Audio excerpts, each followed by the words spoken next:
એટલે જટાયુએ સીતાજીને જોયા છે, છતાંય રામે જટાયુને નથી પૂછ્યું કે સીતા ક્યાં છે. જટાયુ પૂછી બોલ્યા કે અહીંથી આમ ગયા છે ને આમ ગયા, એ બધી વાત થઈ.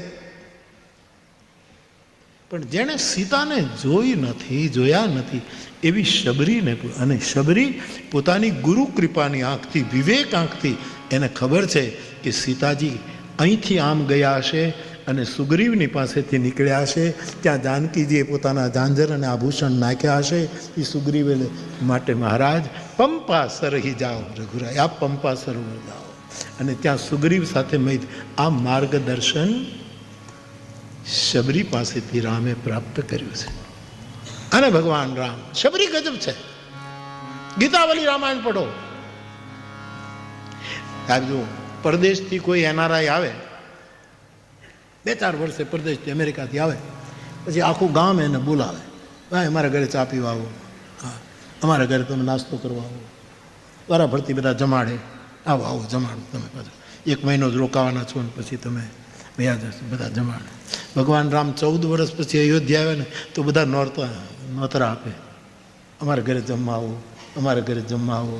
ભગવાન કંઈ કૌશલ્યામાં બહુ સરસ બનાવે છે, તો કે નહીં એ તો બરાબર. સસુરાલમાંથી પણ નોતરું આવ્યું, જનક રાજાને ક્યાંથી નોતરું આવ્યું કે વનવાસના દિવસો પૂરા થઈ ગયા, હવે મિથિલા આવો અમારે ત્યાં. આ તુલસીદાસજીએ બધું ગીતાવલીમાં લખ્યું છે સાહેબ. હા, આ બધાની સાથે વાતો કરે બધાને.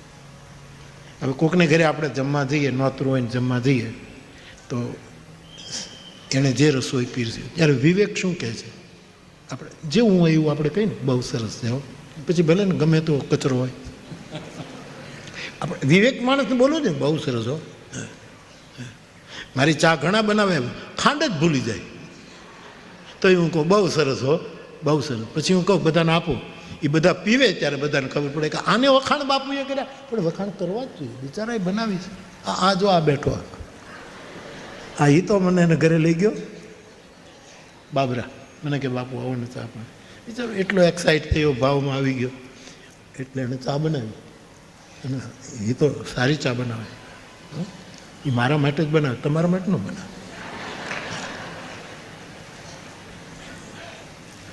ચાય બનાવી, એને ખબર છે હું ગરમ ગરમ પીવું, બહુ ગરમ જોઈએ મારે. એટલે મેં પીધી. એ તો પહેલાં ઘૂંટડે જ ખબર પડી જાય ને સાહેબ કે આમાં મુખ્ય વસ્તુ નથી, આમાં જે હોવું જોઈએ એ જરાય. હવે ખાંડ વગરની ચા પીવી હોય એના કરતાં તો ખાબુચિયાનું ડોળું પાણી ન પી લેવું. ખાબુચિયાનું જે ડોળું પાણી હોય એનો રંગ ચા જેવો જ હોય, છાલ્યું ભરીને પી લેવાનું. ખાંડ વગરની ચા પીવી એના કરતાં ડોળું પાણી પી લેવું. આવો આવો હચો હચો છોકરાઓ, આવો આવો આવો આવો, લીમડી આવો, સાયલા આવો.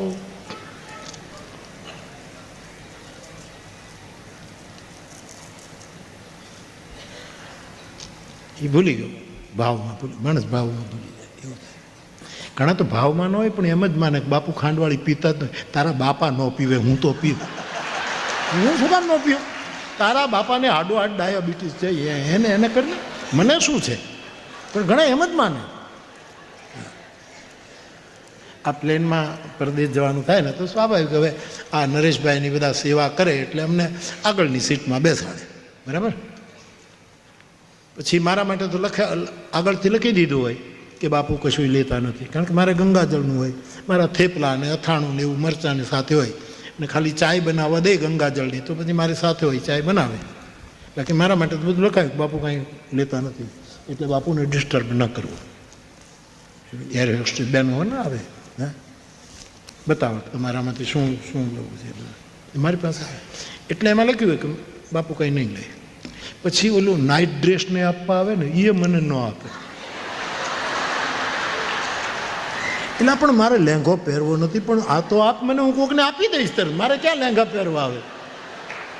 હકીકતમાં ન આપે કે નહીં, આને ડિસ્ટર્બ ન કરે. પછી મારે ઈશારો કરવો પડે, સાથીઓ એને કહેવું પડે કે તમારા માટે માગું છું, પણ એ કાંઈ આપણને આપે જ નહીં. બીજાને સૂકો મેવો આવે, નમકીન કાજુ, મને કાંઈ આપે જ નહીં. બાપુ કાંઈ લેતા જ નહીં. તમારું ભલું થાય, તમારા ખોરડીથી નળિયા કોઈ દિવસ નીચે ન પડે. આપણે તો એમ જ કહેવાય કે નળિયા કોઈને ફોડી થોડા રાખે.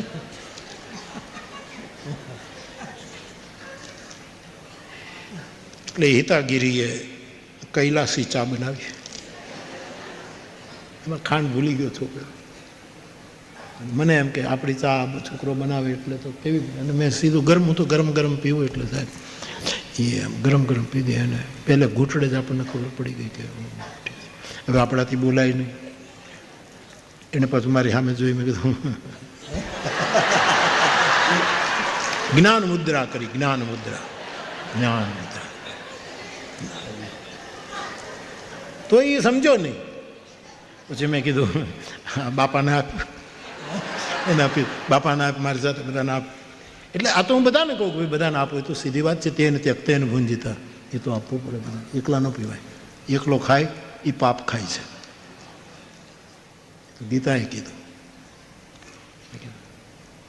એ બધાએ પીધી ને સાવ મોળી, બધા મારી સામે જો બાપુ પણ. મેં કીધું નહીં, સરસ બનાવી.